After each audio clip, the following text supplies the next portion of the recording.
একটি মর্মান্তিক ঘটনা ঘটে গেল বাংলাদেশে।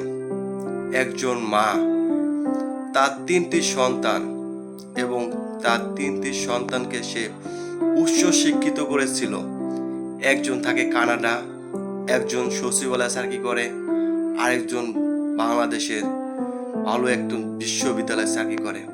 কিন্তু তার মাকে দেখার মতন কোনো সন্তানই ছিল না পাশে। কি লাভ এত টাকা পয়সা দিয়ে, কি লাভ এত শিক্ষা দিয়ে, যদি শিক্ষিত অর্জন করেও তার মাকে তার পাশে না রাখে।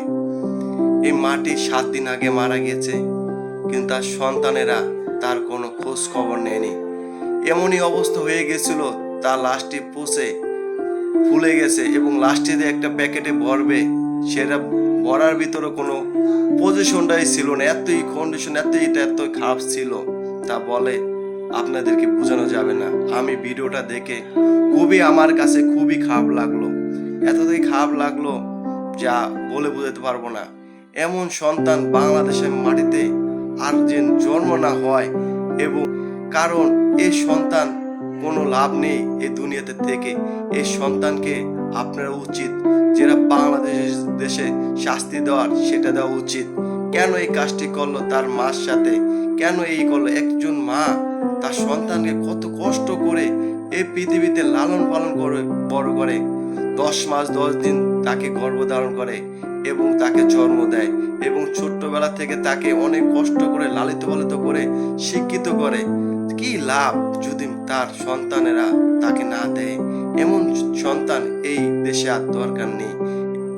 প্রত্যেক বাবা মা সন্তানকে এত কষ্ট করে লালন পালন করে, তা আপনাদেরকে বুঝাতে পারবো না, আপনারাই বেশ করে জানেন। ছোট্টবেলা যখন রাতের বেলা যে সন্তান প্রস্রাব করে নাকি, সেটা বারবার উঠে মা দেখে, সন্তানের ক্ষুধা লাগছে নাকি সেটাও দেখে। কি পরিমাণ কষ্ট করে সা বলে শেষ করা যাবে না।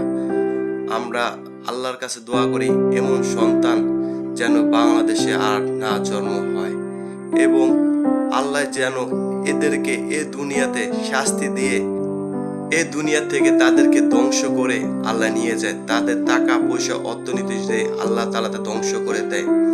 খুব খারাপ লোক ভিডিওটা।